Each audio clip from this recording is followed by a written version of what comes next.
Hello everyone, it's Tibet Stack, and today I wanted to share the lessons that I've learned after completing Coursera's time management for personal and professional journey.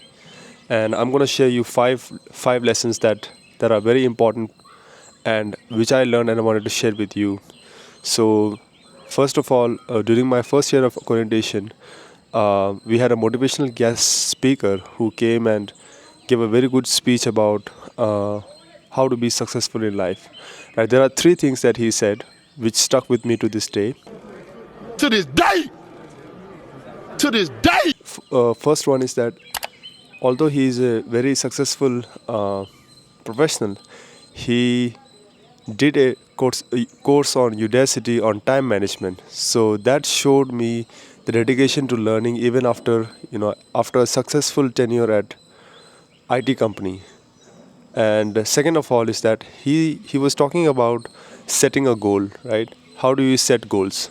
Um, there are two types of goals, and first goal is that there are long-term goals. Long-term goals can be anywhere from 1 to 3 years, meaning that when you set a long-term goals, your short-term goals should help you reach the long-term goal in future. uh, Third one is that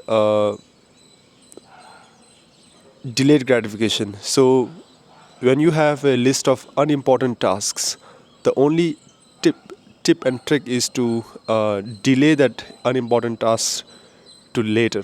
So you always have to delay it to the point that and right, it feels like uh, we have a concept called as delayed gratification, right? When you go to a mall, you see a nice iPhone, so you want to buy it, but you already have a good phone.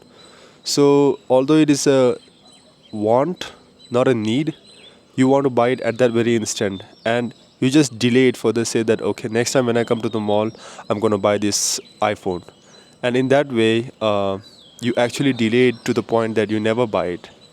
Right? You only buy when you make a informed decision about buying the iPhone. So that is a good skill. Focus is a competitive advantage. So, how do you define a high performer in your team? High performer is somebody who does his job on time. He's always punctual and he always under promise and over deliver.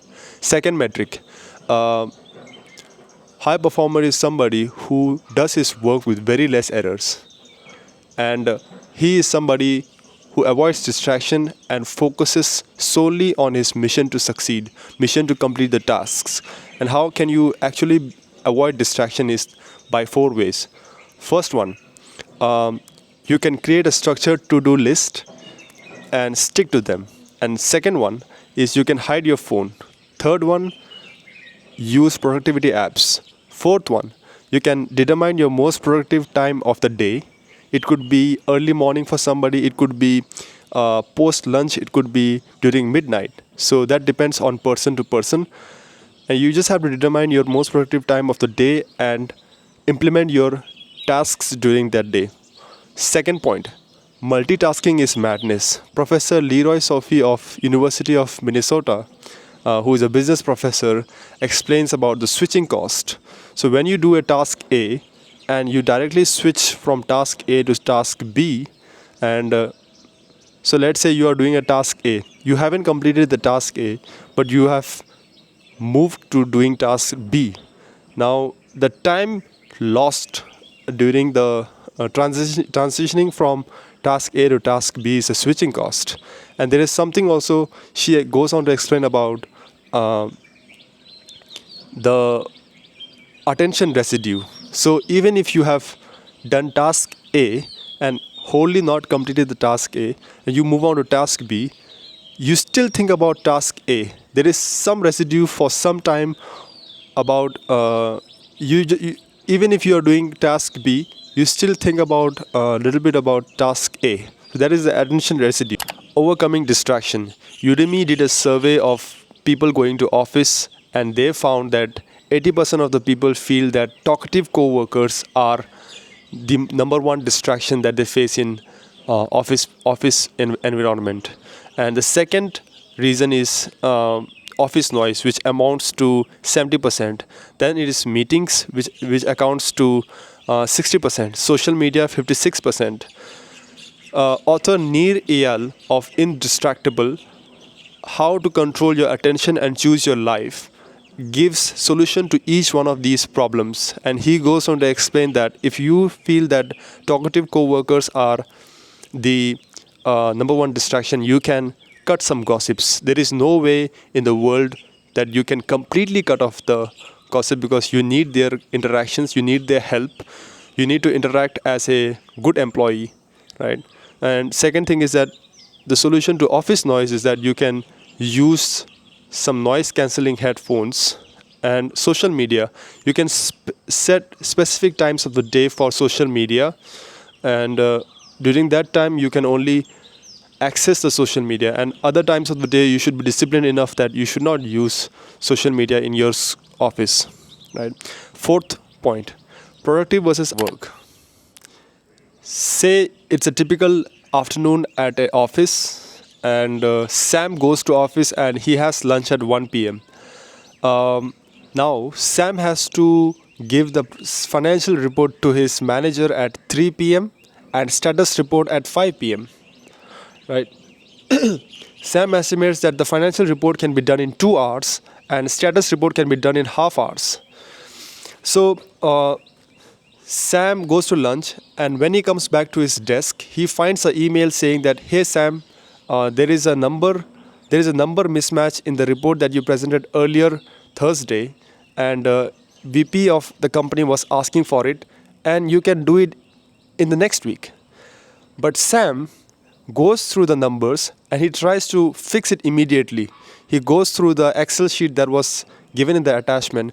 He goes on to do research, and time passes by and it is already 3 p.m. Now the manager pings him and says that, "Sam, your financial report was due at 3 p.m. Were you able to complete it?" Now Sam realizes that he has already spent 2 hours that was required for the financial report to be submitted to the manager on some trivial task. And he reads the email again, and he goes on to complete the financial report, right? Now it takes 2 hours, and now the status report is also delayed, right? Which he would have taken half an hour and he would have completed on time. The point here is that all Sam had to do was to identify whether it was productive work or unproductive work. And in the email, it was specifically mentioned that, "Sam, could you look at it by next week?" So there was no rush for him to do it this particular time, or on a Friday afternoon. It was not necessary for Sam to look at it, but he indulged in unproductive work. So the last and final point is prioritization is all you need. There are n number of works and tasks in a office environment and day-to-day life in office, but it is the prioritization that is all that matters. So if you have a feature to develop, you just have to know which feature has most priority. So, and other tasks you can just delay it, or you can just have a healthy conversation about, okay, this is not what I'm gonna do. Since this is the most priority, this is on most priority, I'm gonna do this feature. So in that way, prioritization is all you need. And if you don't know where your time is being spent all day, there are many days in your office life as a corporate employee where you might have indulged whole day into meetings and doing some tasks, but at the end of the day you don't know where the time went by. The only solution to this is time tracking. What do you mean by time tracking? So time tracking is like when you track every 30 minutes of your day and you write it down, that from 9 to 9:30 you were able to log in and have a refreshment or tea, and 9:30 to 10:30 you were in this so and so meeting, and 10:30 to 12 p.m. you were